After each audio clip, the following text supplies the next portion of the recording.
On this week's show, we meet the TV stars in the Principality for the Monaco Television Festival. We follow the second Riviera Waterbike Challenge, which was won by Princess Charline and her team.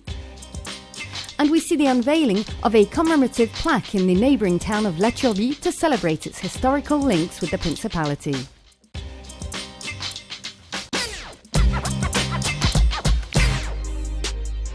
This time each year, the International Television Festival of Monaco takes place, welcoming the stars of the small screen. 2018 was another great year, featuring successful series from America, France and even Spain with, for example, Casa de Papel. This series actually won the Golden Nymph for the Best Drama Series of the Year. Princess Charline was present at the awards ceremony alongside many famous actors, actresses and successful producers.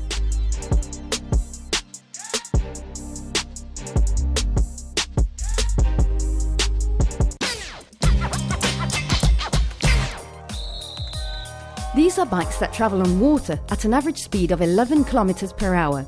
The second edition of the Riviera Waterbike Challenge was another great success. 22 teams of 5 were on the starting line at the Monaco Yacht Club, along with Princess Charline and Prince Albert II's teams. Sports people were teamed up with ordinary people for this 20-kilometre race on water bikes.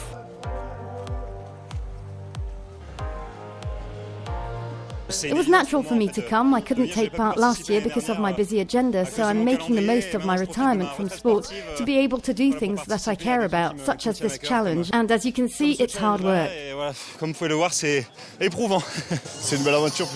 a nice adventure. We all come together for the Princess's Foundation, and at the same time it's very demanding. All of the people here are competitive and want to win. I like competition too, so I wanted to take part. Yannick Agnel, Frédéric Michalak, as well as Felipe Massa, Ludovic Giuly and Charles Leclerc were among the many big names present for this second Riviera Waterbike Challenge. All proceeds will be donated to the programs of the Princess Charline Foundation, helping to fight against drowning and teaching the younger generation how to save lives in the water.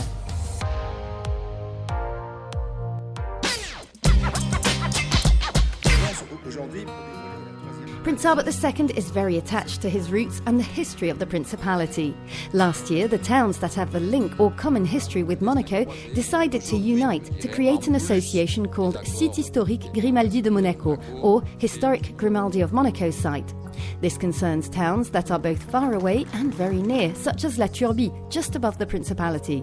The Prince was invited there for an unveiling of a plaque symbolising the town's friendship with Monaco.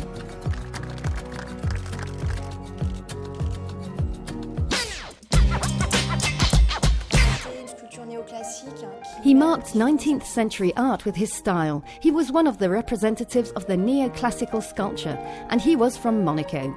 This year is the 250th anniversary of the birth of François-Joseph Boziaux.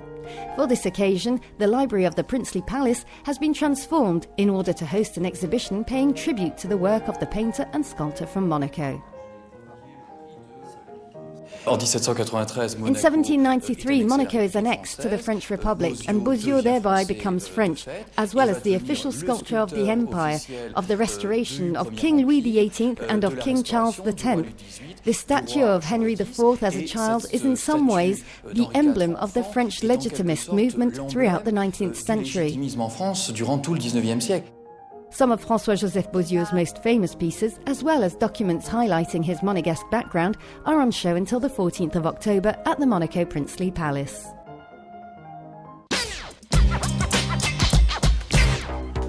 This campaign was launched several years ago by Princess Stephanie, the president of the Fight AIDS Monaco Association.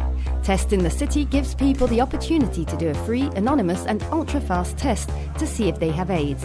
Following several events during the daytime, this year for the first time, Test in the City took place overnight in order to gain access to a younger audience among the Monegasque nightlife. At the same time as this operation, Princess Stephanie's daughter Camille also came along to promote her association, Be Safe, which aims to increase awareness amongst youngsters and their parents about the dangers of drinking and driving. We decided to create this association because of the number of young people who die on the road after drinking alcohol. So we decided to create this association not to stop people drinking, but to warn them of the dangers of drink driving. Time to go. See you next week.